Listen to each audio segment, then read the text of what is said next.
downtown Chicago. I'm sitting in this crummy bar and this broad walks up and she says this is bonus content and it will not affect the scheduling of your usual 3T RPG broadcasts. Welcome everyone, this is a bonus episode of the 3T RPG podcast. What's going on, Nick? What's going on, mate? It's all good over here, and you? Oh, mate, I'm so good. I'm so good today. You wouldn't believe the day I've been having. Oh my god. Oh yeah, go on. I had two, not one, Nick, but two bowls of cereal for breakfast this morning. Jesus, you know how to live, man. You know how to live. I know, I called up Kanye West and I told him the life I was living. He told me to slow the fuck down or I'm going to be dead by 35. Well, he's got a point, mate. You know that. He's got a point. You know, you can't be eating 2 bowls of cereal every day. I'd be like Elvis. Exactly. And they were shreddies as well. So, whoa. Cereal aside, today we're going to be talking about our top 3 RPG games. And for those that don't know what that means role-playing games. Because this is, after all, a role-playing game podcast about tabletop RPGs. And so that's what we're going to be doing today. We're going to be going through our lists and our favourite RPGs and why we picked them. And then we're going to get into some electro letters and talk about your favourite RPGs. And we're going to try to keep a policy of no wrong answers here. We're going to try my best. We're going to try our best, yeah. You know what I'm like, Nick. I get very angry at meaningless things. You do, I do. It's not your fault, mate. Exactly. Like people eating fruit and fibre. It's wrong. It's That's real just wrong. bang out of order, that is. They should be shot. At birth. Oh, that's a bit nasty. Sorry. It's a baby right. boy. Sorry. He's into the Can't wrong be shot. cereal. Get rid of him. Yeah, Throw him in the down. river. Right, let's get on with it.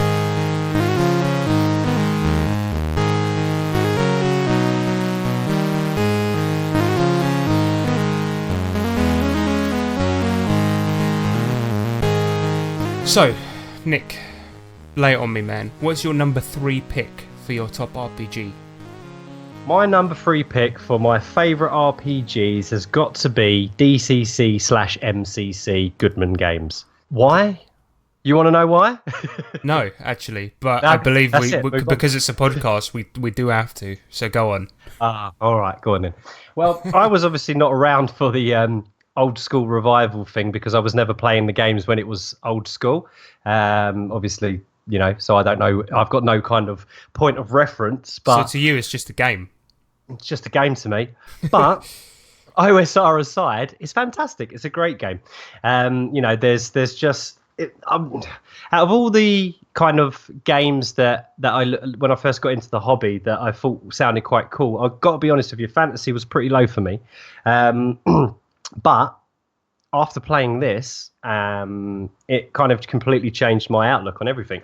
It's fantastic. I love the magic system in this in DCC. It's just something that I've never really come across before. The table, you know, you've got a whole table of how well your spell can do. The backfire, you know, it comes with a price if it goes wrong, and just the kind of the detail they put into these spells. It makes wanting to be a magic user so much better. And I've never played. You know me, I never played a wizard till DCC.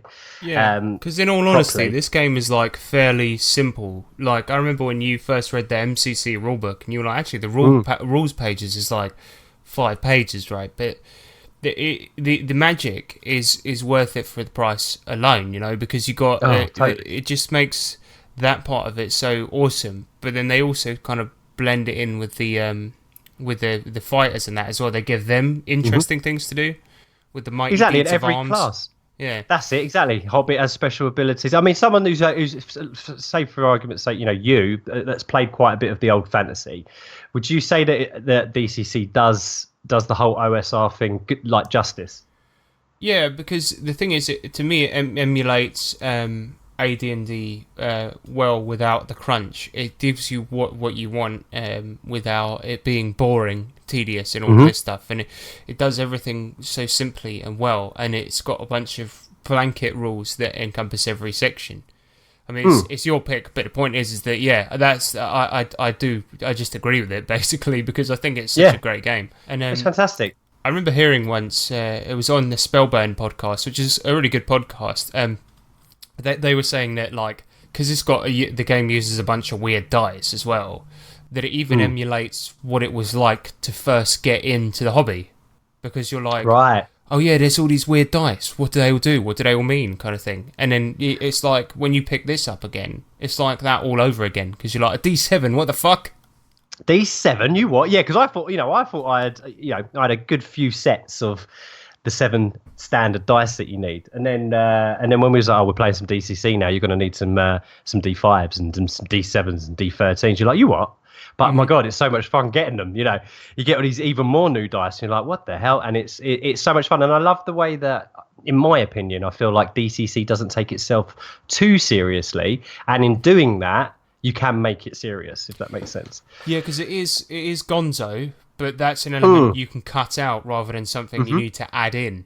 So it's totally. much better to give you more and to have it cut out, kind of thing, I guess, to an extent, because rather than giving you more rules, it gives you kind of more flavour. But yeah, so your favourite thing about it is the spells, you think, and the random elements. For me, I would say that the best thing about DCC for me is the depth of spells, the creativity of the spells, and the fact that it's not just, you perform a spell and there you go. You've got the corporeal effects. You've got the kind of, depending on how well you roll, determines how good the spell is, and so on. And also the penalty and the backlash that if you don't roll well, you can lose the spell, or even worse things can happen. So for me, definitely the magic is fantastic. For bar Pathfinder, DCC is the first game I got into, and like reading all about the spells and stuff, and for me I think it's fantastic. So much fun. What do you make of the combat in DCC?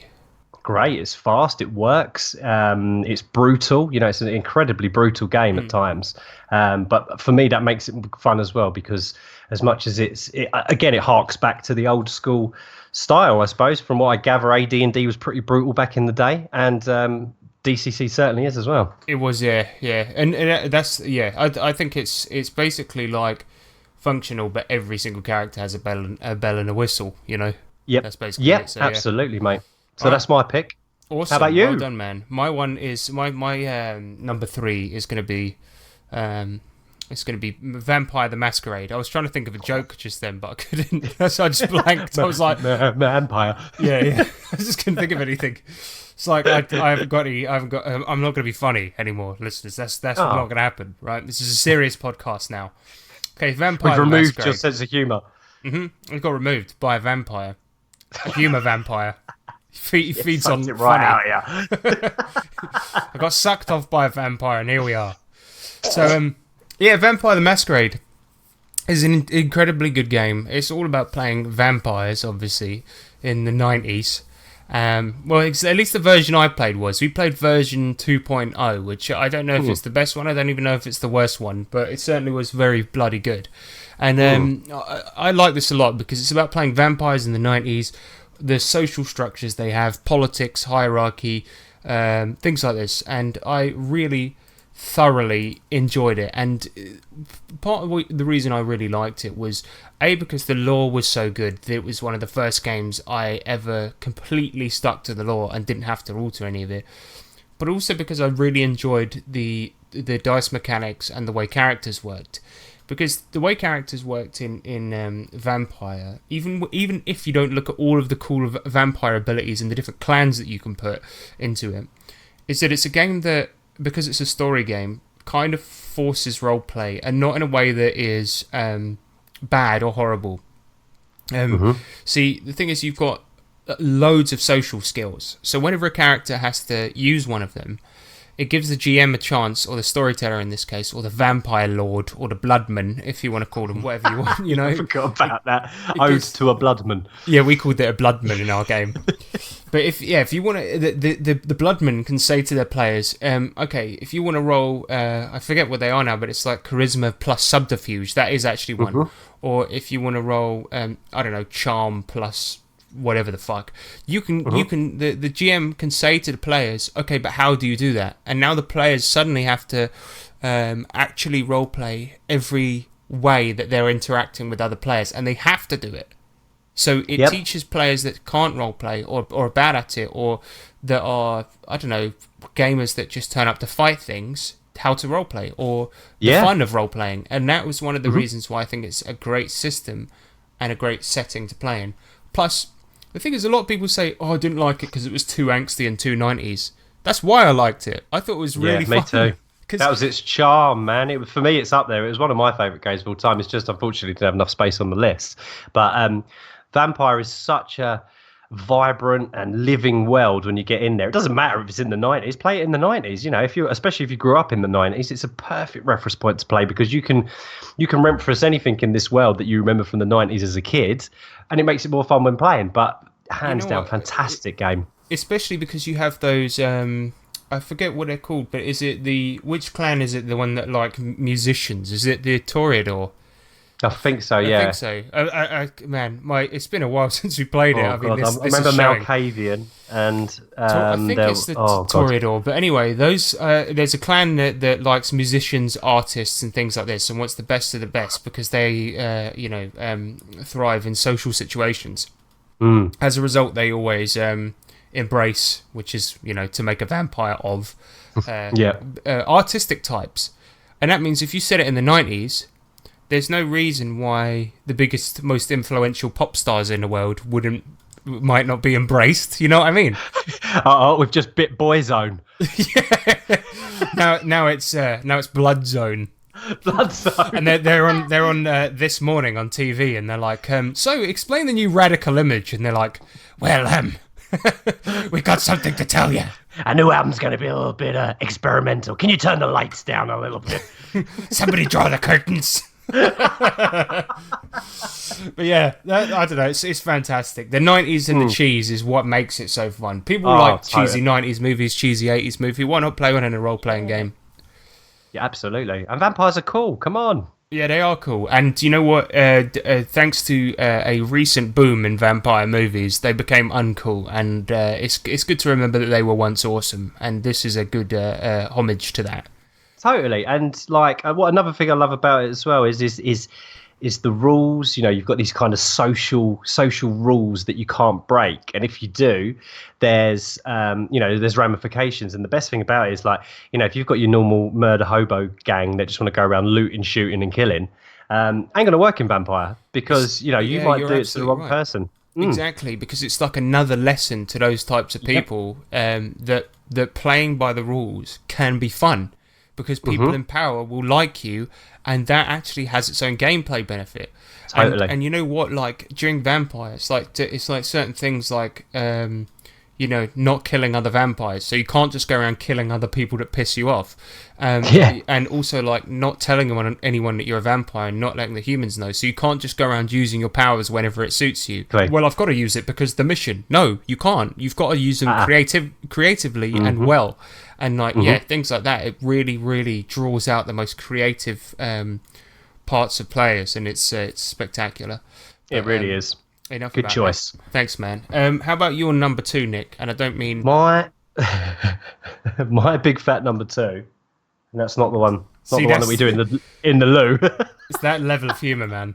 That's what happens after you get bitten by a human vampire. That's it, mate. That's it. So number 2 for me has got to be the good old Savage Worlds. It's a great system in its genericness. That's what I like about it. I think I don't know if Savage Worlds can do certain settings as well as others can that specialize in that setting, i.e. your Shadowrunny kind of stuff and things like that. I mean, not to say it can't be done, but I don't think there's that depth. Ultimately, Savage Worlds is a cinematic game, right? It's meant for cinematic experiences. Exactly. And to be fair, it's so well supported. There are great stuff out there that's like published by Pinnacle, which is fantastic. And they've got like a universe of settings and stuff. So it's not like they haven't worked hard to kind of get you as much variety as you can. But personally, what I love about Savage Worlds is it's a very good toolbox. If you want to go, right, I love this movie. I want to tell my friends about this movie, or this movie needs to be a film, or this fantastic book needs to be made into a game. You go to Savage Worlds, it's all there for you, ready to go. You add your own fluff, and the framework works for everything. And for that, I think it's fantastic.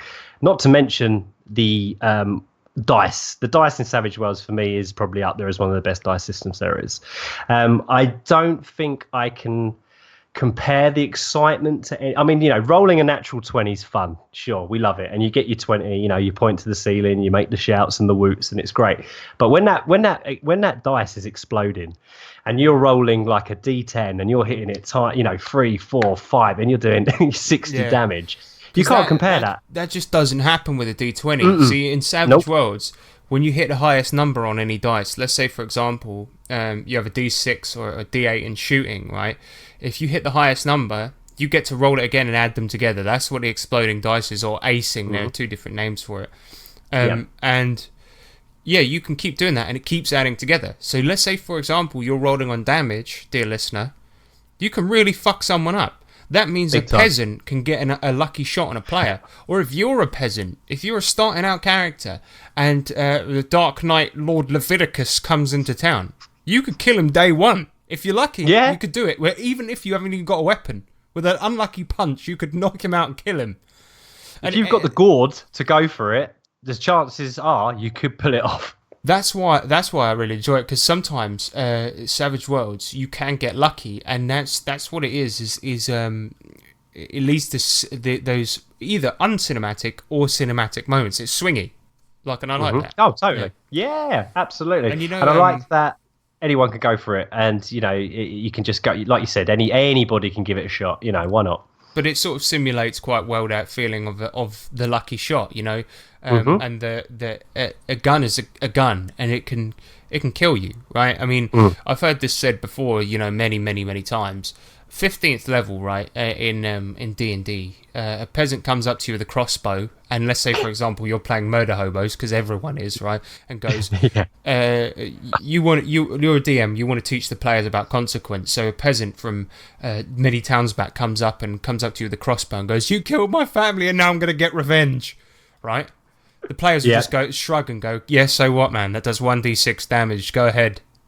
What are you gonna do? Yeah, exactly. I mean, in Savage Worlds, you might actually put your hands up and go, you know what? Put the crossbow down. It's fine. Oh, steady on there, Sonny. All right, it's a misunderstanding. Yeah, exactly. And you know what? One of the things I really like, what you mentioned was the things about how it's good at emulating books, comics, and TV shows and things like this. Because you're absolutely right, and I feel because it's got this system in it with their edges and hindrances, right?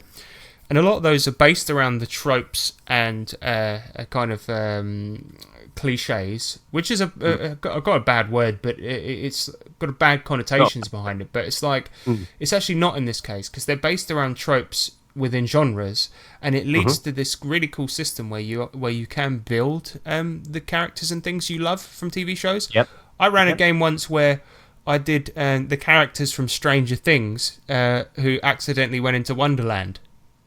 Perfect. And you could do that in Savage Worlds. And that's Savage Worlds for you. You could do it in anything, really, but I mean, you could do it easily in Savage. That's it. And it injects the excitement into it, because not only is it very easy to be able to convert it into a game, it also, with the added, like you said, the kind of film-esque kind of action, like you said, like fast-paced action way the actual system works, it makes it like you're watching a film or you're part of this book or whatever. And it just really, really chimes well with what you want to do with it. So for that, homebrews, I think you go to is got to be Savage, personally. Couldn't agree more. Well done, man. But let me ask you this. I'll put you on the spot a little bit here, but you said that one of your favourite things about it is the sort of glut of settings that this has available for it. What is your what's your favourite setting? Of all of them? For Savage Worlds, yeah. Oh, can I have two? Yeah, go on then. Okay, two. If I had to pick two, it would be Solomon Kane and Warhammer. I think they're fantastic. Okay, yeah, because Warhammer was actually obviously a fan-made one, but that's awesome. Yes. It's free as well. I put Warhammer up there in my top settings list as well, because it's free. Get Savage Worlds Deluxe for £10, get Warhammer for free, and there you go. Boom, you've got a whole setting. And it's fantastic. It's brilliant. We played it for months, didn't we? Months and months and months. I loved Savage Warhammer. It's so fun. Me too. Yeah, me too. Some of the stupid shit that went on there. Like the fact that we had a character that was a murderous psychopath. He died, and then his next character came along that was like a... what was it? One of the victims of his previous... The daughter of the victim. Yeah. So they had killed his dad or whatever. Yeah, and then she came looking. She was like, have you seen this man? And we were like, no. I missed that guy. Crazy German guy. I miss him a lot. What was his name again? Harold. Yeah, he was Harold, nuts. yeah. Do you remember he fell asleep during the game once? We heard were him playing snoring. online and we just heard snoring, and he was just like, we were like, Harold, what do you do? Yeah. He's like, and we're like, wake up, and he's like, oh, okay, I smashed the guy with my warhammer. We're like, imagine it would be funny if we weren't in combat at that point. Well, he just wakes up and goes, I smashed the person with my Warhammer. And it's like, We're like, was no, actually we were in court, if you remember, please. Yeah, just kills a judge. All right, so my number 2 is going to be Dungeon Crawl Classics as well. So I picked that. I pretty much picked it for the same reasons as you. A couple of other things I wanted to touch on were the fact that we've been playing the same campaign for a year and a half now in that system. Obviously, it's a very easy, rules light fantasy game, OSR game, but one of the things I particularly think is a massive selling point for DCC that I don't know if we touched on earlier, is how spectacular the tools are for the GM in there, and how much stuff you've got in there. Because you've got the classic monsters in there, but you've got so many weird ones. Dimensional Sailor, Time Traveler, who's basically somebody from Star Wars because he's got a beam sword. You've got all types of stuff like this, and then you've got like tables for rolling up dragons, and it can be anything from young aquatic dragons to elder dragons that are the size of a fucking city that could take out somebody, and it's like things like this, and then they each have all these unique features, and it's got things for rolling up magic swords, magic potions, scrolls, things like this, and the GM section is so good, and all of this is in one volume, and we've said this before obviously on the podcast, but everything that Nick said plus that is basically my reason for picking that as my number 2. Good choice, mate. And Nick, number 1, what's your favourite RPG? Number one. Well, number 1 had to go to this game purely because it has a special place in my heart. So my favourite number 1 game was a game that first got me into the hobby, as I said, and it's got to be the eerie, the dark, the mysterious Call of Cthulhu. It's brilliant. It's as a massive horror fan, it really I really enjoyed the concept of it. I think I even said to you guys before, when you were trying to put this new group together, when we gaming group that we meet up with every week, obviously our friend Ryan was up for it, and he was trying to sell the idea to me. And I said to Harrison the other day, hands on heart, if Ryan had come to me and turned around and said, would you be interested in playing Dungeons and Dragons fantasy in a role-playing group? Chances are I probably would have turned the offer down. At the time, it was something that I didn't really have much experience in or much interest in, but it wasn't. It was Call of Cthulhu. Yeah.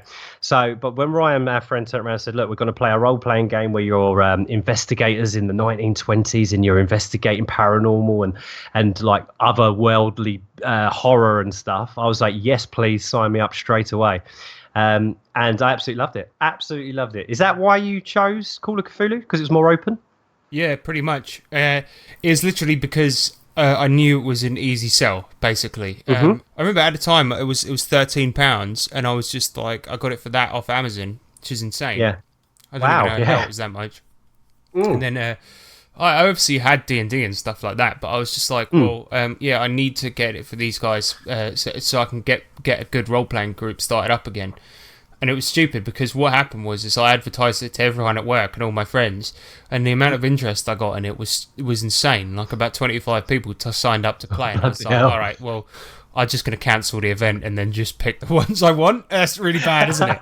But I just literally just went, all right, Nick, Ryan, James, or you guys, you're no, you interviewed me. Don't you remember? You was like, right, do you want to come down to the pub, we'll have a pint? And then it was like, meet the GM.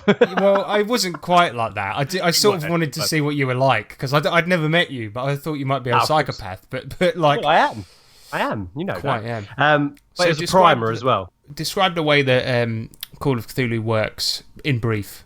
Okay, in brief, Call of Cthulhu knows how to do horror. So if you want to scare the shit out of your players and keep them on edge and generally terrify them, then use Call of Cthulhu. It does it so well. not only does it absolutely ace how to run an investigative game, it's just so dark and deep. Like you don't even have to show too much to still get people scary. And I really learned that when I ran it properly for the first time myself, when I did Cold Warning. And the game, it feels like the game does it for you. It's so good, and you can really rack up the tension. Yeah, because literally all you really need to do, because you've got a D100, you roll under to succeed, but then some things can be the hard or extreme as well, and that's it. So you need to hit a slightly different percentage based on the other percentage. So that's basically it. It's really simple, and but obviously the best thing about it, and the reason everyone always talks about it, is the insanity. Yeah, the insanity mechanic. It's great. You know, you see someone get murdered, you see a slimy tentacle come out of the corridor, you see something off-putting, bang, straight away roll sanity. Every time you roll insanity, you lose sanity points, and to a point where you can break your character not through damage, but through psychological shock. And that's what makes it so fun. You know, you might end up in an asylum for the rest of your life because you couldn't handle the quest. And the GM loves giving this shit to players because he loves making them role play their insanities, right? And the thing I really, really enjoy about it as well is that in most games, usually, depending on what it is, let's say, for example, you make your will save on something in D&D.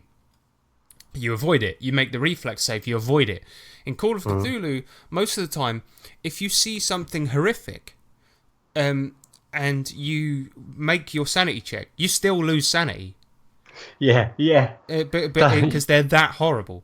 And it's like zombies, vampires, all those types of things. They aren't even what you think in Call of Cthulhu. They're that horrific. And it could just be, it's like you said, Nick, as simple as the DM goes, you look down the hallway, you see something you can't comprehend, roll insanity. And it'd be something like that. And you just go, you roll sanity, you fail, and then it's like, right, you've got a permanent fear.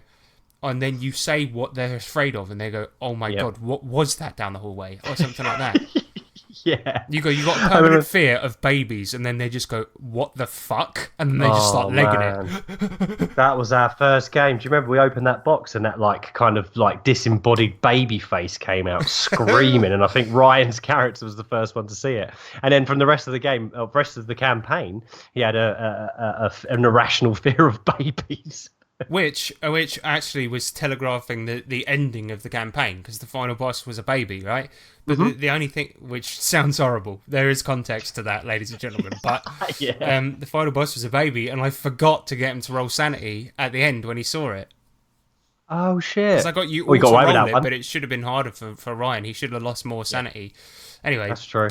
Pointless to say now, but anyway, it's an incredible game and an awesome pick, I think, because it is genuinely spectacular. And if you like pulp horror and you like things like that, then Call of Cthulhu is hands down the best. And even if you want to just do straight up investigation, you can.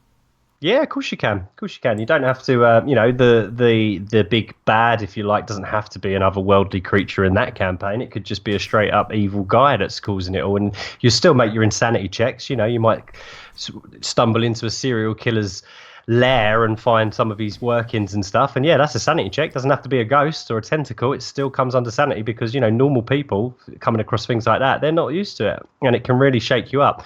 Another thing as well, the skills. There's like a universe of skills you can have for each character. Well, it sort of simulates people specialising in things as well. Otherwise, you could have somebody, you know, everyone could have the same wealth of skills, you know. And if you have a bunch of different things, then it means that people have to specialise.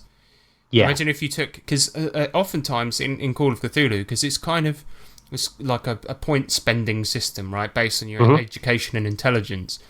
Oftentimes you actually start with a hell of a lot of points to spend, but because there's so many skills, if you spread them all out, you'd have like 5% in everything. Imagine I'm okay at loads of stuff. Listen, I read a bit about anthropology. I read a bit about accounting. I did a tax return once, so I know a little bit about that. All right. Yeah, it would literally be like that. And he'd be like, I read a book once. Electronics. Yeah, I do. I got 5% in that. I know a bit about that. I read a book about it, right? Anyway, I got library use, so I got library card. Yeah, I got my card, mate. Yeah, but I've been there once, right? I didn't return. Didn't like it. It weren't for me. But yeah, I'll give it a go. Give it a go. Fuck it. You know what? I actually want to make that guy now. Yeah. What's that? What they say? It's like jack of all trades, master of none. That's what that is, isn't it? Yeah, that's what his name would be. But he's like, he went to university and he studied, because you tend to pay educated characters in this, right? So he went to university and he couldn't figure out which course he wanted to do. So he kept changing and changing and changing, and eventually they kicked him out because he wasn't passing any of them. And that's why he walks away with a little bit of everything, but not enough to be good at anything. Shooting, Do it. yeah, I did a bit of that. I played Time Saw Crisis. a gun once. yeah, Time Crisis. But no, it's fantastic. It's a great game. If you haven't played it, go out and play Call of Cthulhu. Do yourself a favour. Mm-hmm. And you know what? The new edition's out too. Actually, I prefer 6th, but 7th is good. 7th is good. The thing is that they're both almost identical. It's just I actually preferred the old way that you used to do opposed skill checks with that table. I know it was more the resistance complicated. table. Yeah, but it was a little bit. I liked it, man. I liked. That's cool. It was a bit more simulationist, and that was kind of lame. Because otherwise, why wasn't the whole game done like that? Why was it two different mechanics? I do understand that, but I liked it. I don't know. It's fun. But to be fair, both editions are great. So if you can get your hands on either or, then do. Yeah, even 5th was awesome. Just get your hands on anyone.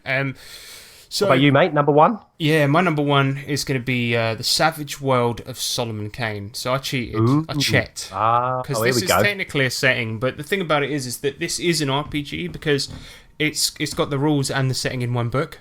So it's an RPG book because you've got Savage Worlds Explorers Edition, I think, and then Solomon Kane all in one book. So it's technically a role-playing book.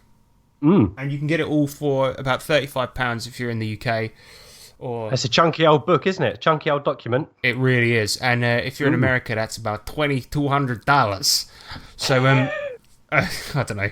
Anyway, this is a game where you play as beast hunters. Or just basically anybody that is fighting the fight for good in a world where the beasts of the night have started to knock back, and people generally don't believe that they exist because they're there, but there's not enough of them for it to be a widespread belief in a world where people have forgotten how to fight them. And so your characters, you would typically play people that are fighting back against these things. And it's in the late 16th, early 17th century. We did a whole podcast on it. It was good. Go and listen to it. That's essentially the kind of backstory for it. But it's all supported by it's sort of runs in Savage Worlds, as it were. So it's a Savage Worlds RPG. And the reason I picked this was just so I could talk about Solomon Kane some more. And realistically, this is Savage Worlds is at my number 1 spot, but it's Solomon Kane because I think Solomon Kane is. It's one of the best settings out there because in that book you have everything you need to run a globe-trotting, monster hunting, pulp ass fucking campaign where you can just be any type of character from any part of the world and really have at it and have a great time. And the book has everything you need. Like you've got sort of massive parts of the world sort of mapped out, what was going on at that time, what type of adventure can you do there. It's even got sample adventures, sample items for those places, and some of the lesser areas, usually the areas in which have coloured people in them, which is a bit racist of the book, are not so detailed. However, they still make a mention of it and still give an idea how you can run adventures in them and stuff like this, and it's brilliant. And it has a low magic type magic system where magic is rare and difficult to do and also often not damaging too, which is fucking awesome because it means that magicians and black magic, white magic are forced to think about how they use magic creatively as opposed to just going in and be usually what they do in D&D is just picking all the spells that have fire involved in them, and in this you can't do that. Nah, isn't it feared as well in the Solomon Kane world? So if you pop off a magic spell in front of the wrong person, you can get yourself hung and stuff like that. Yeah, more often than not, and it tends to trigger people's fight or flight response. So it means that in battle, if you're fighting against human enemies, a lot of times they're either going to fight to kill the mage viciously, or they're going to try to fight in cowardly ways, or they're going to leg it. So Yeah. it leads to some really interesting role play and really interesting battles as well. And especially if you encounter another mage out in the wild, which you did at one point when fighting in Korea at one point. Yeah, and this was what makes the game so interesting and fantastic for me. It's just got everything for a dark fantasy setting. It's spectacular, dark, and it's one thing I forgot to mention is that it's a horror setting as well, obviously, because it's of course, yeah. Robert E. Howard, and it's his other thing other than Conan, his second most famous thing. But it's horror, so it's when Savage Worlds still had the guts skill in it, and see something horrible, roll guts, and then you might have to roll on the fear table, and bad shit can happen to you. The most don't forget to mention as well, gunpowder. Oh yeah, it's got gunpowder in it, obviously. So you got guns and shit. So if you like fantasy with guns, this is your thing. So the guys in the game made massive use of that, making grenades, which is a rule in the game for making your own grenades. And they made their own grenades often. It was kind of funny because Nick went from playing one character who was a crack shot with his gun and had I forget which edge you had, but you had an edge where you could reload it really quickly, so it only took one turn to reload. You'd often have your gun out in one hand, fire it off at the beginning of the round, back off, reload it as an action, and fight with your sword on the turn you were reloading to try and back people off, multi-action. Really good strategy. Then when that character died, you started being the pirate captain Bill and forgot to take the reloading edge. Do you remember? And then you spent a whole fight at the back of the room trying to reload both of his guns. It was just he just at the beginning of the fight just went bang bang, popped him off, and then he spent the whole fight with that little brush. Shit, hold on. With the tiny little brush down the front of his gun, just like. So Bill! Funny. As soon as you leveled up, you're like, right, I'm buying the fast reload thing. Yeah. Oh, but he was cracking Bill as well. I did enjoy playing Bill for all his faults. He was fun. Yeah, because Jonathan. He picked an edge where you had a little cabin boy. Yeah, as a servant, my little mate. Yeah, Jonathan. Jonathan was addicted to. He was addicted to like the mold that grows on the inside of ships. Oh my god! Yeah. Oh, definitely. Yeah. Can I lick it, Captain? No, Jonathan. Yes, enough mold for you today. Right, Captain. Oh man, it was so good. Solomon Kane is one of the best ever. Before we get onto your submissions, listeners, what we're going to do is we're going to very, very quickly give you our wild card submissions. Now, what these are is a game we wanted on our list but couldn't for one reason or another. It could be that we don't play it enough, that it's not strictly a role-playing game, that it's a bad game but you like it for shitty reasons, whatever. But the point is that, we got some wild cards. So, Nick, what's your wild card submission? My wild card submission is Fiasco. Reason being is that I think it's a fantastic gateway drug into the hobby. It's rules light when it comes to, there's no dice rolling at all, which is great. You just use dice more as tokens. It's a purely collaborative. Why can't I say that word today? Try again. Collaborative. Hey, there you go.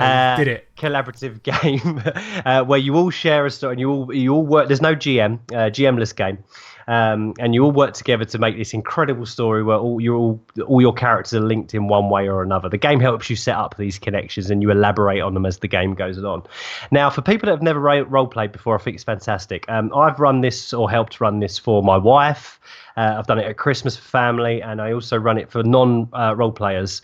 And every single time it's gone down really well. They've had a right laugh, and all the turn-offs for some people, like the rolling, and let's be honest, a character sheet can be quite daunting. If you don't know what you're looking at and someone just places a character sheet in front of you, there's quite a lot of information on them to take in. And for someone who's playing for the first time, I can see that being a little bit off-putting maybe. So for me, Fiasco, perfect gateway drug, gets you into the hobby, and then it's all addiction from then onwards. And I suppose the reason being that it's a wild card is because it's technically a story game, but it's got role-playing in there.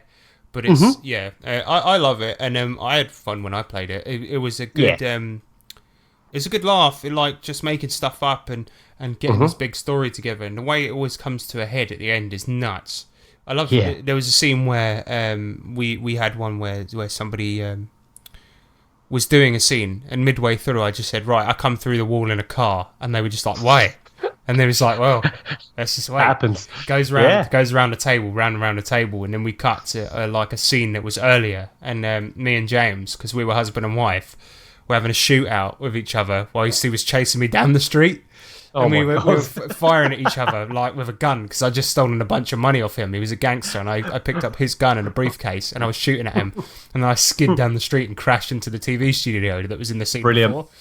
And Brilliant. it's like things like that make Fiasco so fun, because Yeah. there's all these scenes, and even when your character dies, it doesn't matter, because you can go back to an earlier scene in their life. Yep. You could do a flashback. You could become an extra. It's very fluid. The game. Yeah, it's Very really very good, fluid. Really good. Yeah, my wild card is going to be Shadowrun.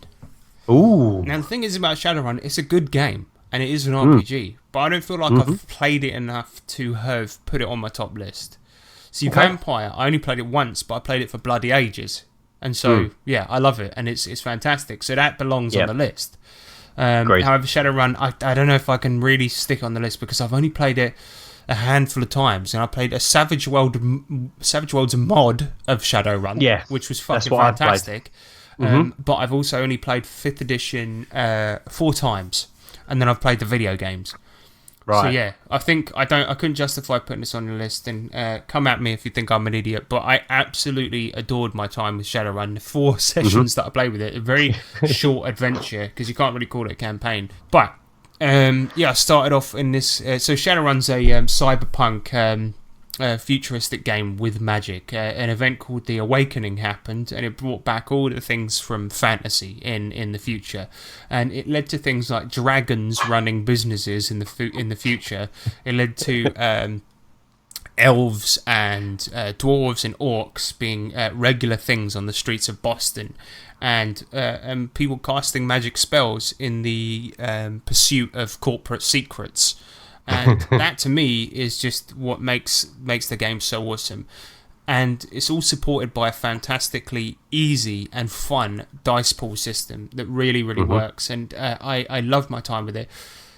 The only trouble I would say is that I started off too big with that campaign, way too big. I had them doing a like epic level Shadowrun where they were hitting one of the biggest corporate clients in the world, because I thought it was only going to be a one shot. Yeah. Oh, right. And it then turned after out to be that- a lot longer. Yeah, well, yeah, it turned out to be a lot longer, because everyone was like, "Oh, we have to play that again next week. I want to see what happens as a result of what happened." And then I was like, Wasn't that the "Oh, one with God." Hulk Hogan and his hypno disc? Yeah. Yeah, exactly.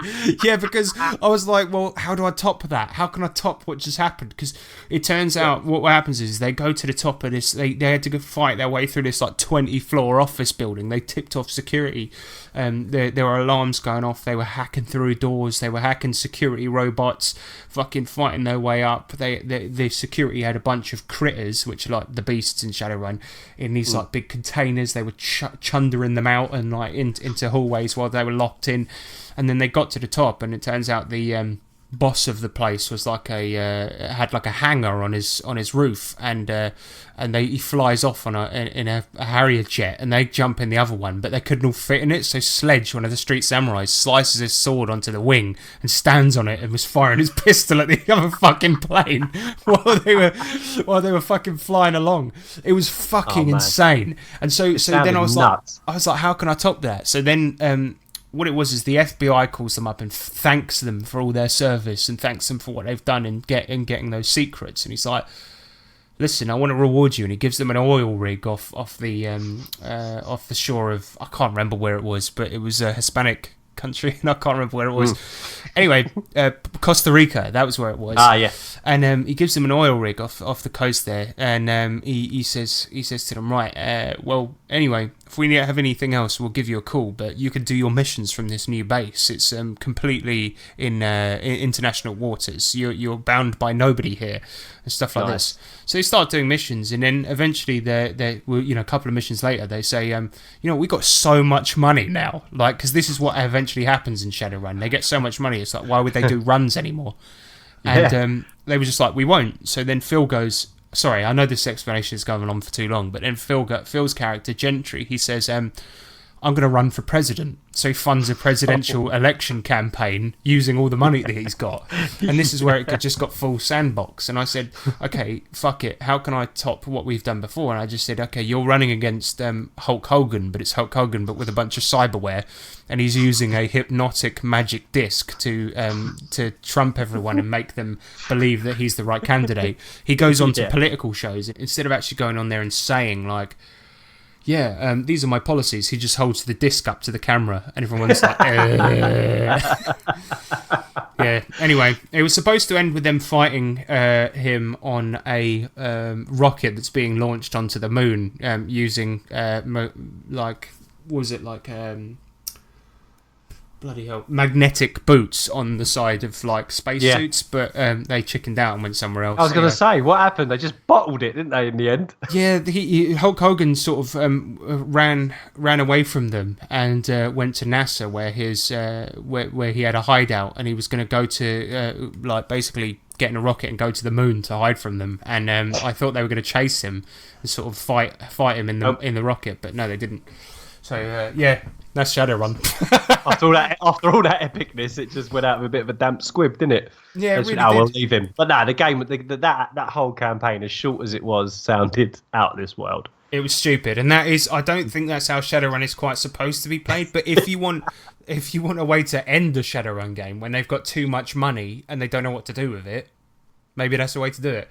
Get Hulk Hogan out. He always works. Exactly. What I'll do is I'm going to go for a quick couple of submissions of what your guys' favourite RPGs on the planet were, because I feel as if some of these are bloody fantastic, and I quite like these answers. So, again, as I said, no wrong answers here. So Morgan John Ellis, he says, in all honesty, I'd have to say my favourite game is D&D 5e. It was the first RPG I'd ever played, and I found that over the years it really brought me out of my shell socially and taught lots of skills that I use to this day. So, what type of skills are we talking there, Morg? We're talking magic? Talking demon slaying? We're talking performance? Well, yeah. Performance. Like, bardic performance. He's learnt the loot. But yeah, exactly. Fair enough.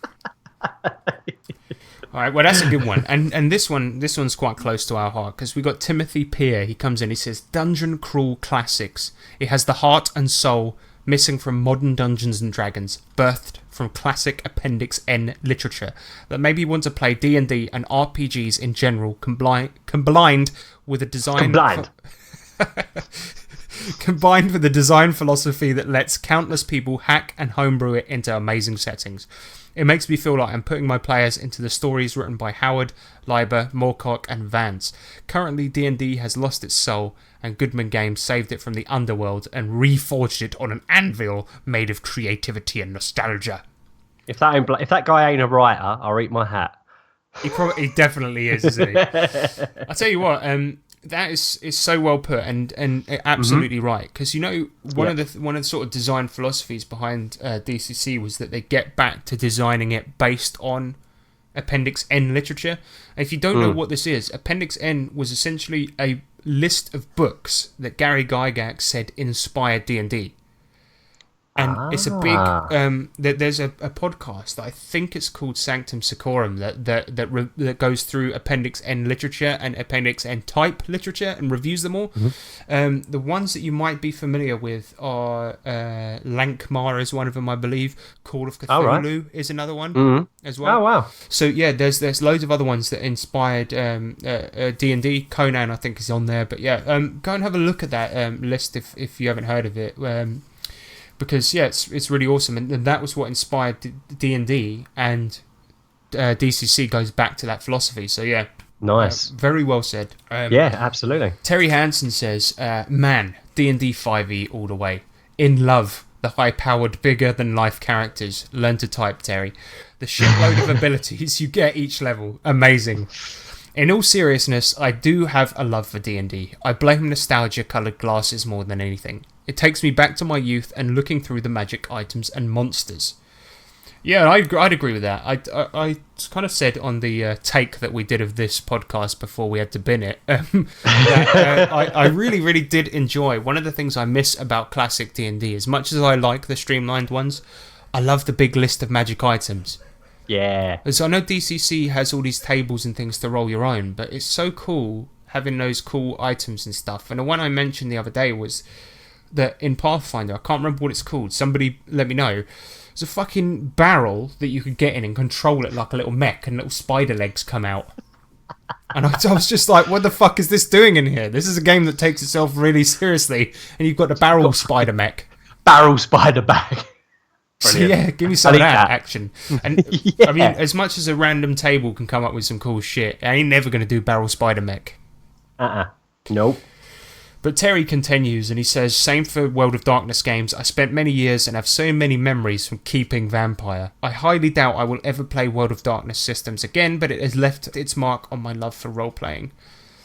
And then my main favourite is Savage Worlds. I love the freedom of creativity it provides both players and GMs. It has given me a great way to bond with my kids and make many, many new friends. I think it's awesome that Terry has managed to get his kids into role-playing via Savage Worlds. Yeah, because I think totally. I also think it's a game that is really easy to understand what each thing means.